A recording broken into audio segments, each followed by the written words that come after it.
अस्सलाम वालेकुम फ्रेंड्स, मेरा नाम है मुबशर हसन। हमारा सबकॉन्शियस बहुत ही पावरफुल है। कॉन्शियस माइंड से कई गुना ज़्यादा पावरफुल।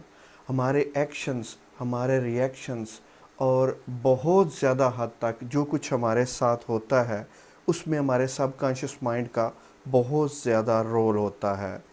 हमारे सबकॉन्शियस माइंड के बारे में जो अहम बात है वो ये है कि जब इसमें बात उतर जाती है, जब कॉन्शियस माइंड से सबकॉन्शियस माइंड में बात पहुंच जाती है तो वो हमारी हकीकत बन जाती है। हमारे साथ उसी के मुताबिक सब कुछ होता है।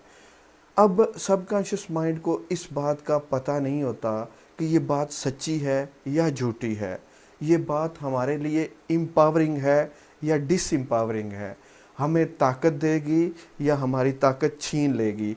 इससे सबकॉन्शियस माइंड्स को कोई तल्लक नहीं होता। सबकॉन्शियस माइंड सिर्फ़ और सिर्फ जो उसमें चीज़ बैठ जाती है उसके मुताबिक चलता है। मिसाल के तौर पे अगर किसी के ज़हन में ये बात बैठ चुकी है कि ज़्यादातर ठंड में रहने से या ठंडी हवा लगने से उसे फ़ौरन ज़ुकाम हो जाता है, तो हर सूरत में उसको ज़ुकाम होगा जैसे ही उसको ठंडी हवा चलेगी, क्योंकि सबकॉन्शियस माइंड अपनी बात को करके दिखाता है।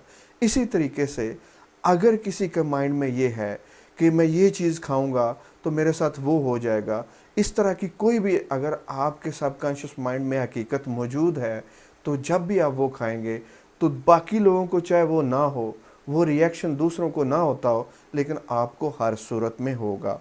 सबकॉन्शियस माइंड का रूट बचपन में होता है। सबकॉन्शियस माइंड का रूट बचपन के अलावा भी हो सकता है।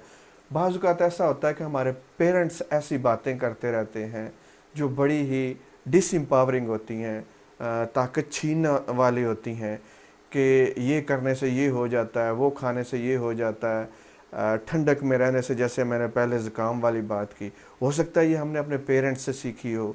कई दफ़ा ऐसा होता है हम मुख्तलिफ़ चीज़ें पढ़ते हैं और उन पे गौर करते रहते हैं, ऐसे भी सबकॉन्शियस माइंड में बात उतरती जाती है और हमारा बिलीफ बन जाता है। बात सबकॉन्शियस माइंड में धीरे धीरे उतरती है, आहिस्ता आहिस्ता जाती है। हमें रेपिटिशन के साथ जब मालूमात एक ख़ास किस्म की मिलती रहती है और हम उस पर गौर करते रहते हैं तो हमारे सबकॉन्शियस माइंड में वो बात उतरती जाती है। सबकॉन्शियस माइंड में बात डालने के मुख्तलिफ़ तरीके हैं। एक तो ये है कि आप किसी ऐसी बात पे गौर करते रहें जो आप अपने सबकॉन्शियस माइंड में पहुँचाना चाहते हैं, उस पे गौर करते रहें, उसको रिपीट करते रहें।